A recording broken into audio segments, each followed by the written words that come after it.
आता लोक काय स्वच्छंदतेच्या आहारी जातात। आपल्यामध्ये स्वच्छंद नावाचा एक असा दोष आहे की तो आपणास संसारामधून सुटून देत नाही। स्वच्छंद म्हणजे स्वतः होऊन औषध तयार करून घेणे, स्वतःच रोगाचे निदान करून घेणे, स्वतः औषध तयार करणे, स्वतः औषध लिहून घेणे। अरे मोक्ष मार्गाचे औषधसुद्धा तू स्वतः तयार केलेस आणि ते परत विष झाले, म्हणून कोणी वाखाणणी केली तर तुला आनंद होतो आणि निंदा केली तर तुझ्यामध्ये द्वेष उत्पन्न होतो। धर्मामध्ये, जपामध्ये, तपामध्ये शास्त्र समजावून घेण्यात स्वच्छंदता चालत नाही। साधन केले ते जर स्वच्छंदानं केले तर नाही चालणार। स्वतःच्या कल्पनेनं काहीच करू नका।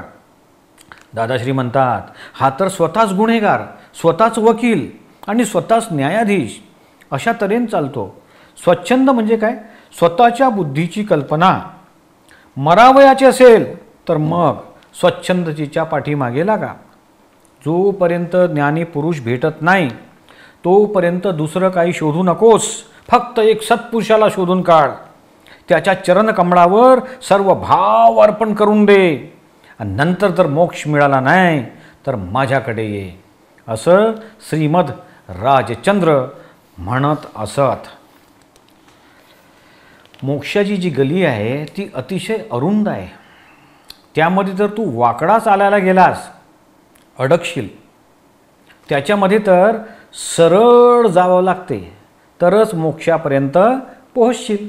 सापसुद्धा बिळामध्ये जाताना नीट सरळ जातो, वाकडं चालल्यानंच हा संसार बंधनकारक झालेला आहे आणि वाकडेपणानंच मोक्ष अडकला आहे। भगवाननी साधू होण्यापूर्वी सरळ होण्यास सांगितलं आहे।